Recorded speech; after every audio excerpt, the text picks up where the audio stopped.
Raw fruits are actually green in color while ripe ones show many colors. So is it changed due to chloroplast to chromoplast? हाँ जी प्रिया बेटा, ऐसा ही होता है। जो आपके फ्रूट्स होते हैं जो ग्रीन कलर के होते हैं वो राइपेंड नहीं होते हैं।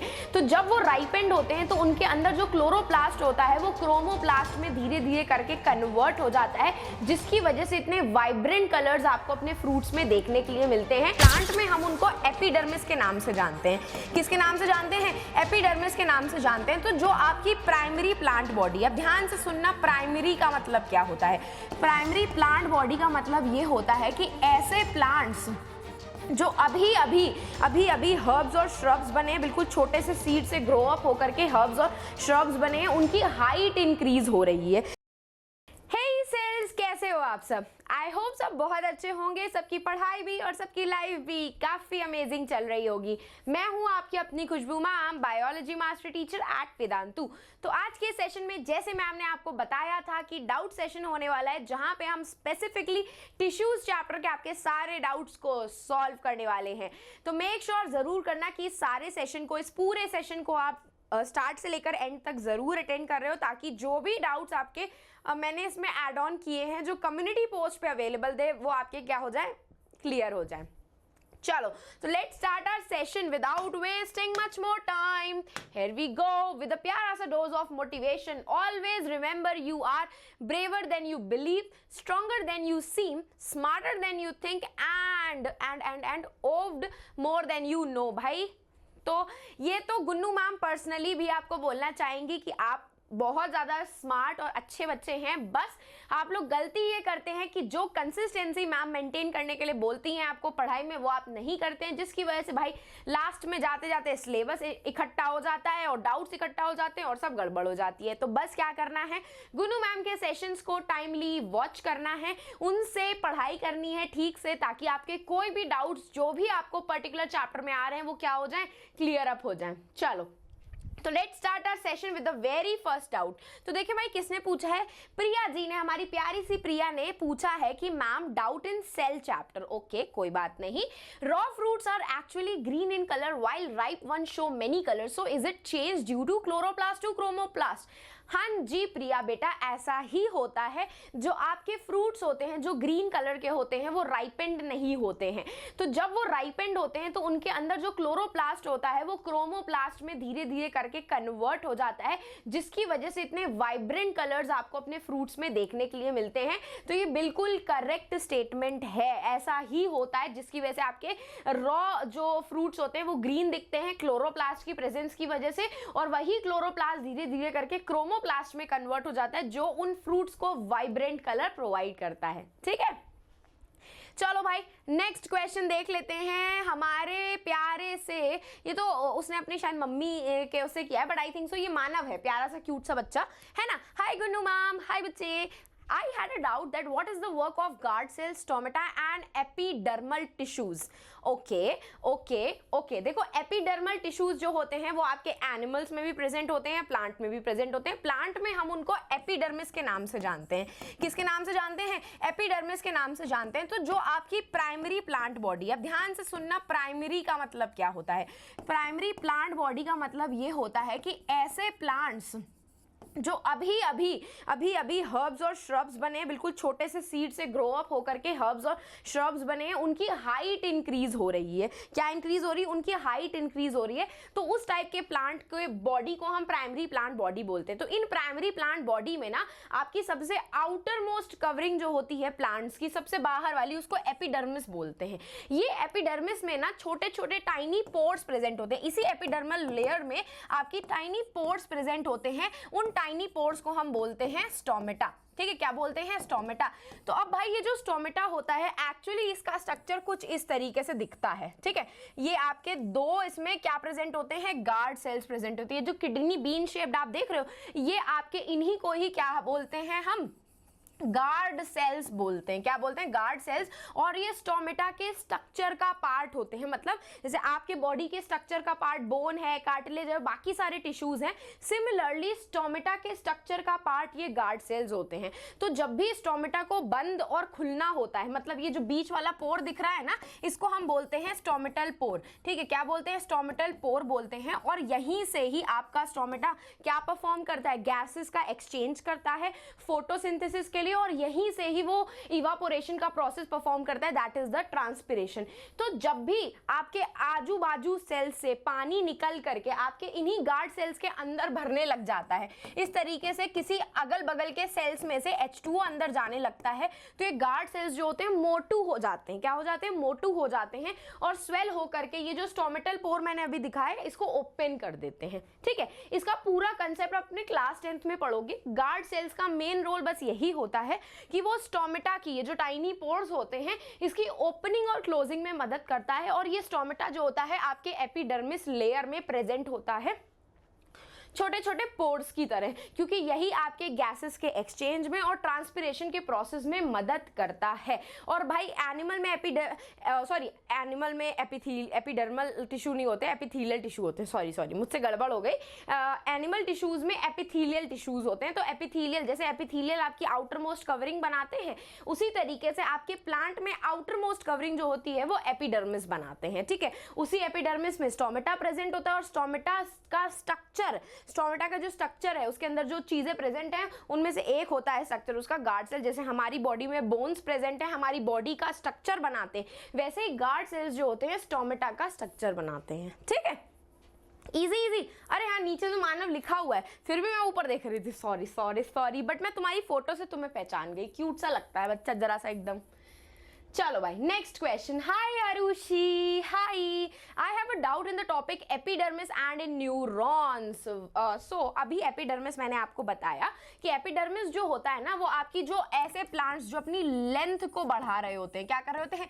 लेंथ को इंक्रीज कर रहे होते हैं, उनकी आउटर मोस्ट कवरिंग में, सबसे बाहर वाली कवरिंग में प्रेजेंट होते हैं एपिडर्मिस। ये एक लेयर की तरह प्रेजेंट होता है जो आपकी प्लांट की बॉडी को बाहर के इन्वायरमेंट से प्रोटेक्शन प्रोवाइड करता है। ठीक है, इससे पहले वाला जो डाउट था उसमें भी यही था एपिडर्मिस के बारे में, तो जो मैंने आपको बताया, एपिडर्मिस जो होता है आपका, वो आपके प्राइमरी प्लांट बॉडी में प्रेजेंट होता है, उसमें स्टोमेटा की प्रेजेंस होती है जो गैसियस एक्सचेंज में, ट्रांसपिरेशन में हेल्प कराता है। जो डेजर्ट प्लांट्स होते हैं जैसे कि कैक्टस हो गया, उसमें एपिडर्मल लेयर जो होती है वो आपकी एक वैक्सी कोटिंग सिक्रीट करती है जिसका नाम होता है क्यूटिन। ये क्यूटिन जो होता है आपके डेजर्ट प्लांट को बाहर के इन्वायरमेंट, एक्सट्रीम हीट से बचाता है, और स्टोमेटा की कवरिंग को भी कभी कभी क्लोज कर देता है ताकि स्टोमेटा ज्यादा पानी लॉस ना कर दे आपका ट्रांसपिरेशन प्रोसेस के थ्रू। ठीक है, और अगर मैं बात करूं आपके न्यूरॉन्स की, तो न्यूरॉन्स जो होते हैं इन्हीं को ही नर्व सेल्स बोला जाता है। क्या बोला जाता है? नर्व सेल्स बोला जाता है। तो आप सब लोगों को पता है हमारी बॉडी में 5 सेंस ऑर्गन्स प्रेजेंट हैं। सेंस ऑर्गन किसे कहते हैं? आंखों को कहते हैं, नाक को कहते हैं, टंग को कहते हैं, स्किन को कहते हैं हमारी, है ना। तो ये सारे सेंस ऑर्गन्स हैं। इन्हीं सेंस ऑर्गन में एक पर्टिकुलर टाइप के सेल्स प्रेजेंट होते हैं जिनको हम कहते हैं रिसेप्टर्स। ये रिसेप्टर्स क्या करते हैं? आपके इन्वायरमेंट में जो भी चेंजेस हो रहे हैं, जैसे कि किसी ने मुझे लाफा मारा तो मुझे फील होता है ना, किसी ने मुझे थप्पड़ मारा तो ये फील कैसे हुआ मुझे? मेरे रिसेप्टर ने, स्किन के अंदर जो रिसेप्टर थे उसने ये इंफॉर्मेशन आपके ब्रेन तक कैसे पहुंचाई? सोच रहे हो ना कि किसी ने मुझे थप्पड़ मारा, तो सोच रहे हो, थिंकिंग इन्वॉल्व है आपकी। तो कैसे पता चलता है दिमाग को कि आप, किसी ने आपको थप्पड़ मारा है? रिसेप्टर से ये पूरी इंफॉर्मेशन ब्रेन तक पहुंचाने का काम, और ब्रेन से इंफॉर्मेशन वापस आपके बाकी सारे मसल्स तक पहुंचाने का काम आपकी न्यूरॉन या फिर नर्व सेल्स करती हैं। सिनोनियम है, जैसे कि मेरा नाम खुशबू है लेकिन तुम लोग प्यार से मुझे गुन्नू मैम बुलाते हो, तो हूं तो मैं एक ही ना, वैसे ही न्यूरॉन और नर्व सेल्स होते एक ही हैं। उनका ये काम होता है कि आपके इन्वायरमेंट में जो भी चेंजेस हो रहे हैं उसकी इंफॉर्मेशन को ब्रेन तक पहुंचाना, और ब्रेन अगर कोई इंफॉर्मेशन आपको देना चाह रहा है तो वो इंफॉर्मेशन ब्रेन से आपके बाकी सारे बॉडी ऑर्गन्स तक पहुंचाने का काम ये नर्व सेल्स ही करती हैं। नर्व सेल का डायग्राम इंपॉर्टेंट है क्योंकि ये डायग्राम आपके क्लास 10th में भी है और पूछा जाता है। भाई बोर्ड्स का फेवरेट टॉपिक है, तो अभी से ही नर्व सेल्स प्रैक्टिस कर लोगे तो भाई 10th में प्रॉब्लम नहीं होगी, है ना। चलो भाई नेक्स्ट क्वेश्चन देख लेते हैं, हमारी प्यारी रिमझिम जी का है। तो एंजियोस्पर्म बेटा एक टर्म है, जैसे कि हमारी फैमिली, जैसे कि मेरा नाम खुशबू भाटिया है तो भाटिया फैमिली में हमारे सारे फैमिली मेंबर्स आते हैं।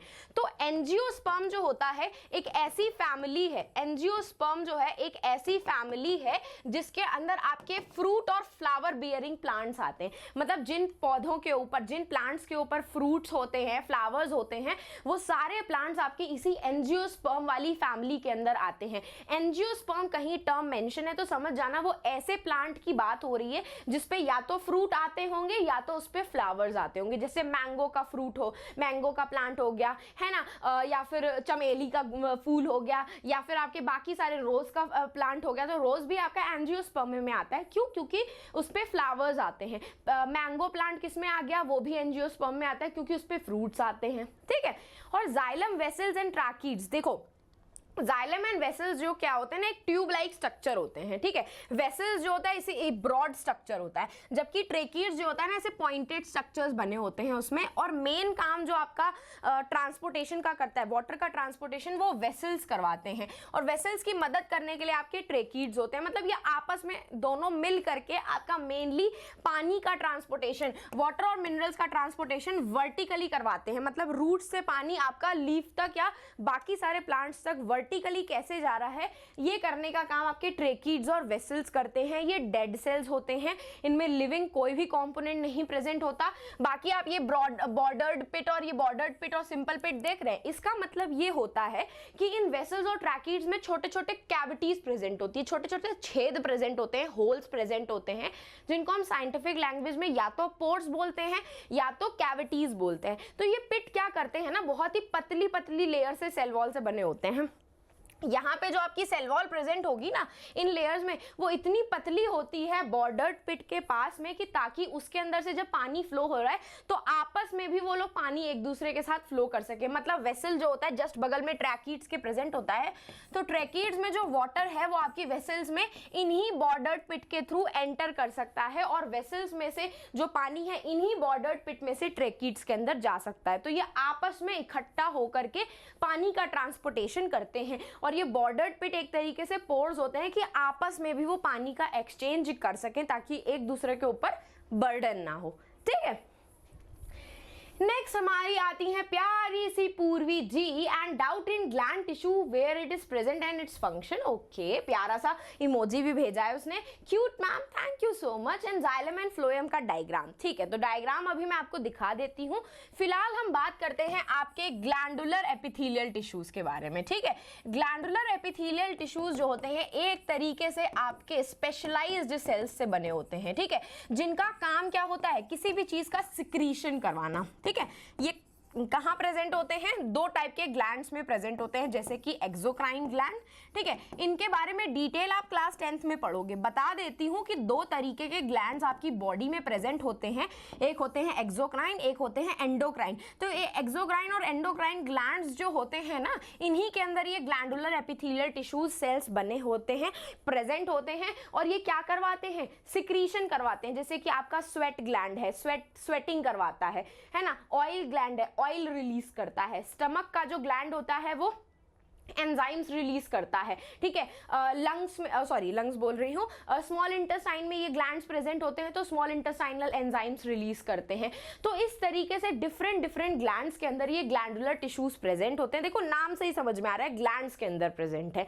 और क्या करते हैं? फंक्शन इनका होता है किसी भी तरीके का सिक्रीशन करना, बॉडी सिक्रीशन, जैसे कि स्वेट का सिक्रीशन, ऑयल का सिक्रीशन, गैस्ट्रिक जूसेस का secretion, hydrochloric acid, mucus, pepsin, ये सब चीजें स्टमक के अंदर प्रेजेंट होती हैं।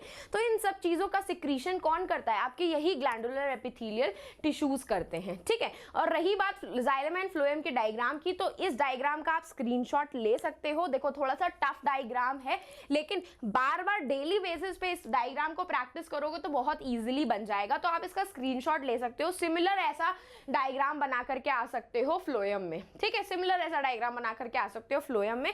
और यूजुअली इस चैप्टर से ना डायग्राम जल्दी पूछे नहीं जाते हैं, बट फिर भी प्रैक्टिस कर लेना, क्या पता कुछ भी आ जाए, तो ये आप देख सकते हो, ठीक है। चलो भाई, मैम डाउट जानवी जी ने पूछा है, is nucleus a cell organelle? Which is the largest cell organelle in plant and animal? तो हाँ जी बेटा, न्यूक्लियस हमारा एक सेल ऑर्गेनल ही होता है, सब सेलुलर स्ट्रक्चर होता है। जैसे हमारी बॉडी में जैसे तुम्हारे स्कूल में प्रिंसिपल मेन काम करती है, सिमिलरली हमारे सेल के अंदर जो मेन काम करने वाला होता है वो न्यूक्लियस होता है, और वो हाँ एक सेल ऑर्गेनल होता है। और अगर मैं लार्जेस्ट सेल ऑर्गेनल की बात करूं तो प्लांट के अंदर लार्जेस्ट सेल ऑर्गेनल वैक्यूल माना जाता है, लेकिन एनिमल के अंदर, एनिमल सेल के अंदर न्यूक्लियस सबसे लार्जेस्ट सेल ऑर्गेनल माना जाता है। ठीक है, क्योंकि हमारी एनिमल सेल्स के अंदर छोटे छोटे वैक्यूल्स प्रेजेंट होते हैं जो ज्यादा बड़े नहीं थे। न्यूक्लियस हमारा सबसे बड़ा सेल ऑर्गेनल होता है एनिमल सेल में, जबकि वैक्यूल जो होता है सबसे बड़ा सेल ऑर्गेनल प्लांट के अंदर माना जाता है। ठीक है, उसके बाद आप न्यूक्लियस लिख सकते हो प्लांट में। ठीक है, चलो भाई, एपिडर्मिस केम इन विच फैमिली? बेटा एपिडर्मिस किसी फैमिली में नहीं आता है, एपिडर्मिस एक लेयर होती है एक तरीके की, जो आपके प्लांट की अपर सरफेस पे, बिल्कुल आउटर मोस्ट सरफेस पे प्रेजेंट होती है। उसका मेन काम, जैसे स्किन का काम क्या होता है, आपको एक्सटर्नल एनवायरनमेंट से प्रोटेक्ट करना, है ना। सिमिलरली एपिडर्मिस जो होती है प्लांट के इंटरनल ऑर्गन्स को, प्लांट के इंटरनल स्ट्रक्चर को बाहर के एक्सटर्नल एनवायरनमेंट से प्रोटेक्ट करने का काम करती है। और एपिडर्मिस के बारे में मैंने very starting of the doubt में एक्सप्लेन किया है, 2 बार एक्सप्लेन किया, तो आप उसको एक बार ध्यान से देख लेना। ठीक है, सो here the end of our doubt session। इससे ज़्यादा डाउट्स बच्चों ने पूछे नहीं थे, आई थिंक सो।